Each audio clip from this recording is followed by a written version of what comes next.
So, Seth, Yes. you were telling me about the Chaco War and the reason that you chose to serve in the Army Reserve for a year in the area of the Chaco War. Correct. And by then I was active in the military. Um, the way it works in the military in Paraguay is after you serve, then you remain active reserve.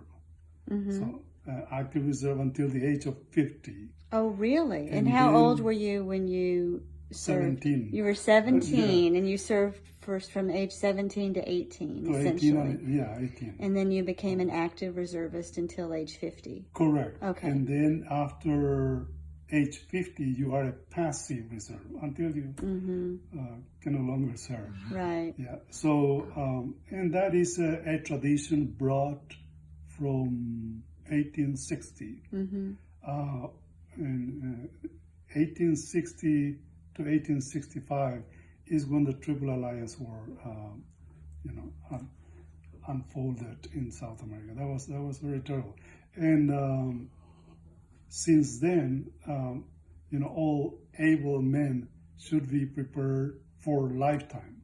Like the way I conceptualize it is somewhat like in old time Sparta. So our PhDs and so on studies all this way of living and preparing for defense of the country. Right. Never initiate. Because it's a little country. Conflict. It's a very little country. With a lot of Used neighbors. to be much bigger, but after the Triple Alliance, it was taken by half. So that is then a carry on from preparation for defense in Paraguay. And so I went, I was in high school. High school is composed 6 years of high school. And on the 4th year, you have to go to the military to serve. And everybody were going to the CIME 4, which is the 3 months periods for 3 consecutive years, as I explained. But I chose to go to the army where the Chaco War developed and happened. Is the Chaco War a very famous conflict Very much. in Paraguay? Very much so. Why?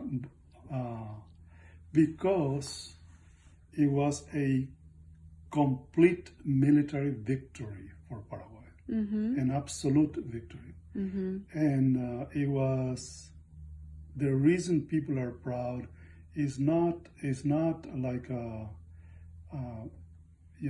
false pride, I would say.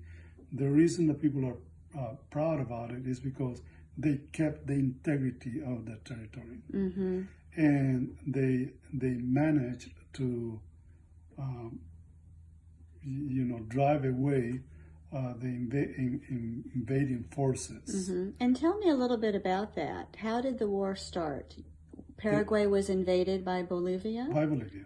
And in what year? Do you remember? 1932 is when it started. Okay. But the infiltration started around 1927. And why did Bolivia invade? Bolivia had another war against Chile, and they lost their coast to the Pacific. And they became completely isolated without coast to export their products and so on.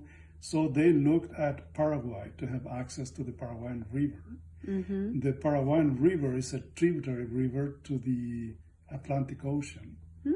And it is big, similar to, I would say, the Missouri-Mississippi River. So they were interested in this, having access to this river. Does the Paraguayan River stop in Paraguay, or does it go through Bolivia, or it goes somewhere else? It runs north-south, and it goes southbound to cross the whole territory of Argentina. And then it tributes the Atlantic Ocean. Oh, so they had no access at all? No. Okay. And apparently, according to historians,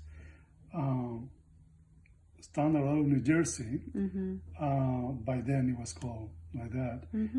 They had interest on oil in the Chaco and northern Chaco. And what is the Chaco? The Chaco is a native word to signify place for hunting, and so that is how the northwestern part of Paraguay is called. I Chaco. see. So if we look at the political map, is the northwestern part. Okay, so there was oil in that region, and then was there oil across the border in Bolivia See, too? So basically, the border between Bolivia and Paraguay runs through an oil-rich area. Correct. I see. And so Standard Oil apparently exploded this animosity between both countries, and they provided weapons and warplanes to Bolivia. The famous, by then, Curtis Osprey. Curtis Osprey was like today the F-16. It was very modern, and it could shoot through the propellers. So it was synchronized with the